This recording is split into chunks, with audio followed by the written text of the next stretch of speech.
When we're hurt, angry, or betrayed, it can be extremely difficult to forgive. We might even interpret it as a sign of weakness, as if we were letting them off the hook. But forgiveness is a sign of incredible strength and courage. Choosing forgiveness means refusing to strike back, even when the pain is overwhelming. With zeroing it profing your nons, it means eyeing sad anger. Now, it doesn't mean forgetting what happened, but releasing ourselves from the burden of carrying resentment. And by forgiving, we break the cycle of revenge and pave the way for a life of love and compassion instead of being defined by pain. So let's remember that true greatness lies not in seeking revenge, but in being able to forgive and embrace forgiveness in a world filled with tension.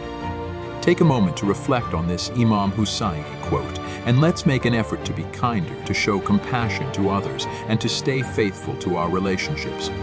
Following is inspirational Imam Hussain quotes, "The most merciful person is the one who forgives when he is able to revenge." Be steadfast and firm in the way toward what is right, even if your journey is full of pain and challenges. If you don't believe in any religion, at least be free-spirited and honest in your actions. Beware, do not be among those who are concerned about the sins of others while neglectful of their own sins. Wisdom will not be gained unless through following the right path.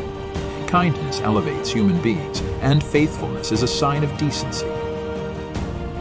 Instead of being overly concerned about what everyone else is doing wrong, we should take the time to discover ourselves and be more introspective. So let's pause for a moment and be kinder to ourselves and to others, and let's foster an atmosphere of empathy and understanding. Among the signs of ignorance is arguing with irrational people. When you are frustrated and do not know a way out, only flexibility and moderation towards difficulties will save you. Gain people's praise with your efforts and successes, and do not expose yourself to people's blames through laziness and lethargy. Do not say something which would undermine your self-worth. Imam Hussain was asked, "What causes noble and eminent personality?" He replied, "Controlling your tongue and doing good deeds." When a poor man begs for your help, his pride is hurt. Then you don't deal another blow to his pride by letting him down. Imam Hussain quotes about life. In the hustle and bustle of modern life, it's easy to neglect the importance of spending time with family and nurturing relationships. Studies in the field of psychology and sociology back up the idea that maintaining strong family bonds can improve our well-being and even prolong our lives. After all, the bond we share with our family members creates a safety net. This emotional support not only improves our mental health, but also gives us a better quality of life professionally and personally. Often, we share our joys with the world without considering how it might affect those who are dealing with grief, loneliness, or pain. We have a responsibility to reach out to others in need, offering a listening ear, a comforting embrace, or even a kind word. By doing so, we can mend broken hearts and lighten the burdens others carry. So let us celebrate our joys with humility and sensitivity, mindful of those who may be struggling. Following is Imam Hussain quotes about life. Visiting relatives and keeping in touch with them will bring you a longer and more substantial life. Whoever seeks the satisfaction of people through disobedience of God, then God subjects him to people. Observe your physical health in your lifetime. Should poverty, illness, and death not exist, man would not bow to anything. Never show off your happiness in front of a person who is sad. You deserve paradise. Don't sell yourself for anything less. Whoever is content to worldly pleasures has sufficed to something base and low. Silence is an ornament for man. Imam Hussain quotes on death at Karbala. Imagine yourself transported back in time to Karbala, where Imam Hussain, the grandson of the Prophet Muhammad, faces an evil enemy, Yazid's army. Despite being vastly outnumbered, he stands steadfast in his principles, refusing to submit to tyranny and oppression. As the night of Ashura, 10th Muharram, approaches, he gathers his loyal followers in his tent as the gravity of the situation becomes apparent. As they assemble in the dimly lit enclosure, the air is thick with tension and uncertainty. Imam Hussain gives his companions an extraordinary choice here: to leave the battlefield freely and without obligation. This is a moment of immense significance, for Hussain releases them from their allegiance, understanding the danger they face together. As each follower contemplates the offer before them, the room is filled with emotion. At least a few might seize the opportunity to escape the approaching danger out of fear and self-preservation. But then, a remarkable act of loyalty and devotion unfolds. Despite the potential freedom that lies before them, not a single soul moves from Imam Hussein's side. The devotion displayed by these followers, in spite of adversity, captures the essence of the tragedy of Karbala. The tragedy of Karbala, resulting in the martyrdom of Imam Hussain and his family and companions, symbolizes the eternal struggle against oppression and injustice. Today, millions of people around the world remember these martyrs against tyranny, and their legacy lives on as a result of their devotion, while the army of Yazid has long faded into oblivion.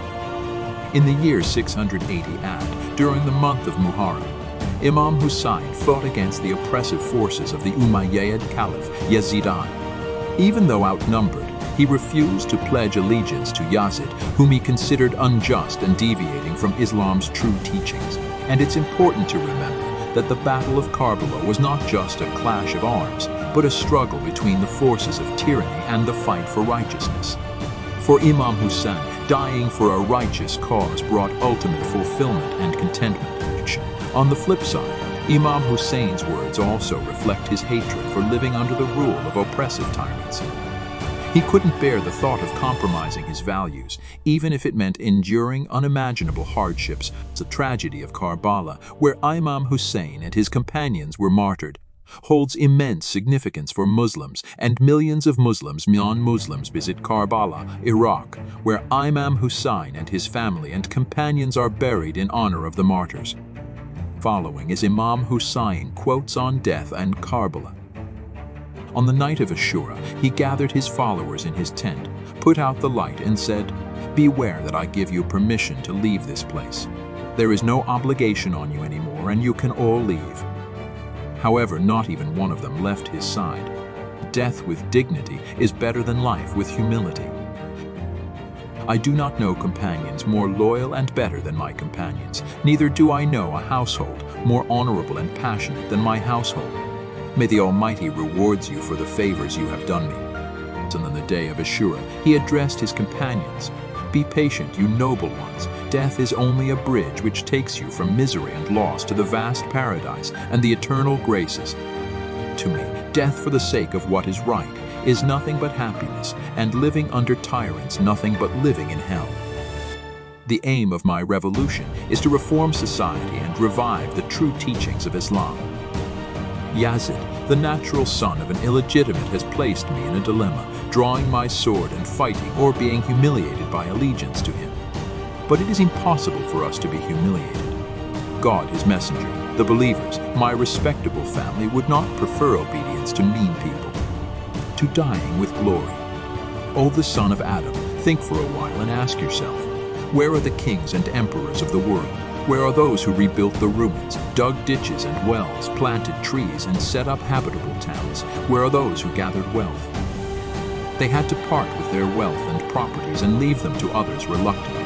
We, too, will have the same fate. 10 quotes about Imam Hussain by famous personalities. If India wants to be a successful country, it must follow in the footsteps of Imam Hussain, Mahatma Gandhi. It was possible for Hussain to save his life by submitting himself to the will of Yazid, but his responsibility as a reformer did not allow him to accept Yazid's caliphate.